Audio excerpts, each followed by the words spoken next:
Ukraina dipastikan harus berpikir keras dalam menghadapi serangan militer Rusia setelah Amerika Serikat dipastikan tidak akan lagi mengirim bantuan senjata rudal jarak jauh. Tak bisa dipungkiri jika Amerika adalah salah satu negara pendukung militer Ukraina dalam perang melawan Rusia. Bisa dibayangkan bagaimana nasib Ukraina tanpa dukungan negeri Paman Sam.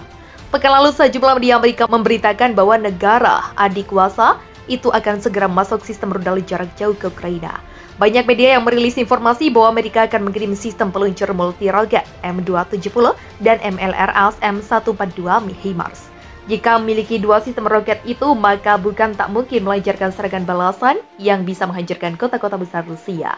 Siapa sangka hal tersebut hanya sebuah hisapan jempol. Presiden Amerika Joe Biden menyatakan dengan tegas pihaknya tidak akan mengirim rudal maupun roket jarak jauh yang bisa menyerang balik ke wilayah Rusia. Kami tidak akan mengirim sistem rudal roket ke Ukraina yang bisa menyerang Rusia, ucap Biden pada Senin 30 Mei 2022 dikutip FIFA Militer dari Rusia Today. Pernyataan Biden tentu saja disambut baik oleh Rusia. Wakil Ketua Dewan Keamanan Rusia Dmitry Medvedev menyatakan bahwa hal itu adalah keputusan yang masuk akal. Di sisi lain, Duta Besar Rusia untuk AS, Anatoly Antonov, juga memuji sikap Amerika untuk tidak mengirim senjata ke Ukraina lagi. Akal sehat akan menang dan Washington tidak akan mengambil langkah provokatif semacam itu, yang hanya akan mengarah pada eskalasi konflik lebih parah, kata Antonov. Tentara Ukraina bantai rakyat sendiri pakai senjata buatan Amerika. Pasukan Angkatan Bersenjata Ukraina menghabisi sejumlah rakyat sendiri dalam serangan di Oblast Donetsk, Senin 30 Mei 2022. 5 warga sipil Ukraina tewas dan sejumlah bangunan juga ikut hancur akibat serangan tersebut. Dalam laporan yang dikutip FIFA Militer dari kantor berita Rusia atas aksi bombardir militer Ukraina ke wilayah warganya sendiri dikonfirmasi oleh Wakil Kepala Pertama Kementerian Penerangan Republik Rakyat Donetsk, Daniil Bezanov. Bezanov menyebut bahwa serangan itu terjadi di distrik Vorosilovsky, Donetsk. Ia bahkan mengetahui bahwa senjata yang digunakan militer Ukraina untuk menyerang Donetsk adalah Howitzer 155 mm M777 buatan Amerika Serikat. Mereka menembakkan Howitzer 155 mm M777 kemarin dan hari ini. Ini Howitzer Amerika, ucap Bezanov. Salah satu dari 5 korban tewas adalah seorang balita berusia 3 tahun. Sementara itu, sejumlah bangunan di pemukiman warga sipil dan fasilitas publik juga hancur lebur dihantam peluru militer Ukraina. Sebuah sekolah di distrik Vorosilovsky di Donetsk ditembaki oleh roket SMARS dengan hulu ledak cluster, kata Bezanov melanjutkan. Tercatat ada 6 gedung yang berfungsi sebagai tempat pendidikan hancur dalam serangan itu. Beberapa di antaranya adalah Universitas Teknik Nasional Donetsk, sekolah nomor 22, gimnasium, dan 2 gedung berapartemen. Pemerintah Amerika Serikat diketahui telah berkomunikasi dengan Ukraina terkait dengan potensi perang melawan Rusia yang dapat semakin membesar. Satu dari penyebab membesarnya konflik dengan Rusia disebabkan oleh senjata kiriman NATO. AS memperingatkan agar Ukraina tidak menyerang target yang berada di dalam wilayah Rusia menggunakan senjata-senjata NATO. Dikutip dari tribunwow.com, dari Readcom, info ini dilaporkan oleh Reuters yang mendapat info dari seorang pejabat yang namanya dirahasiakan pada Kamis 26 Mei 2022. Namun AS belum secara terang-terangan melarang Ukraina agar tidak menyerang target yang berada di dalam wilayah Rusia. Reuters menuntut informasi bahwa pemerintah Presiden AS Joe Biden turut mempertimbangkan untuk mengirimkan Ukraina sistem peluncur roket seperti M142 yang secara teori dapat menyerang ke dalam wilayah Rusia. Di sisi lain, negara-negara barat disebut telah mendeklarasikan perang total melawan Rusia. Informasi ini disampaikan oleh Menteri Luar Negeri Rusia Sergei Lavrov dalam pertemuan pada Jumat 27 Mei 2022.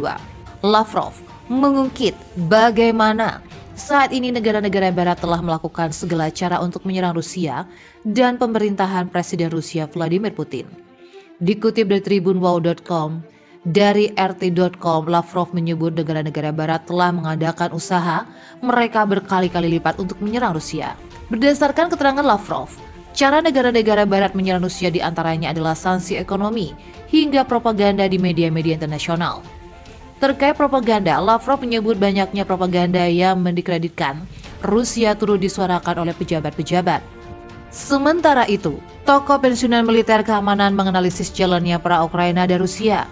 Ia menyebut pasukan Presiden Rusia Vladimir Putin hanya memiliki waktu 9 bulan agar bisa mencapai kemenangan. Pasalnya, setelah pasukan Ukraina bisa beradaptasi dengan senjata kiriman barat, mereka akan memberikan serangan balasan yang lebih kuat. Dilansir Tribunworld.com dari Al Jazeera, Kamis 26 Mei 2022, Ukraina telah bertempur untuk mengusir Rusia dari kota-kota utara Kiev, Chernihiv, Sami, dan Kharkiv dalam beberapa pekan terakhir.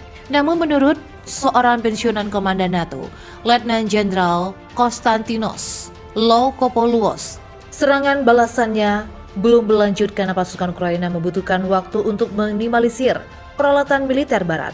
Amerika Serikat, Inggris, Kanada, Prancis, Jerman, dan Republik Ceko termasuk di antara mereka yang telah menjadikan berbagai jenis persenjataan dan artileri. Akan tetapi, Loukopoulos mengatakan bahwa hal ini justru mendatangkan masalah yang juga rumit. Misalnya dari Go Artillery Howitzer M777 yang dikirim ke AS, Ukraina, hanya sekitar 18 diantaranya telah digunakan. Sementara tidak diketahui beberapa banyak dari 12 atau 14 Howitzer self-propelled Caesar yang dikirim oleh Prancis yang sudah dipakai. Menurutnya, dalam jangka waktu tersebut, Putin harus bisa mengambil kesempatan untuk memenangkan perang di lapangan dan mencapai penyelesaian dan negosiasi. Pasalnya, setelah kurun waktu tersebut, pasukan Ukraina akan memiliki keterampilan perang dan bisa menggunakan seluruh senjata canggih yang dimiliki. Dikatakan bahwa Presiden Rusia Vladimir Putin membutuhkan tambahan pasukan atau pengirim nuklir agar bisa menang dari Ukraina. Ia membutuhkan kemenangan itu karena dikabarkan sedang dalam posisi yang sulit karena terancam digulingkan. Hal ini diungkapkan oleh Sir James Everard, mantan wakil panglima tertinggi sekutu NATO di Eropa. Sir James memperingatkan bahwa Putin akan digulingkan oleh para jenderalnya jika dia tidak segera mengamankan kemenangan yang solid di Ukraina.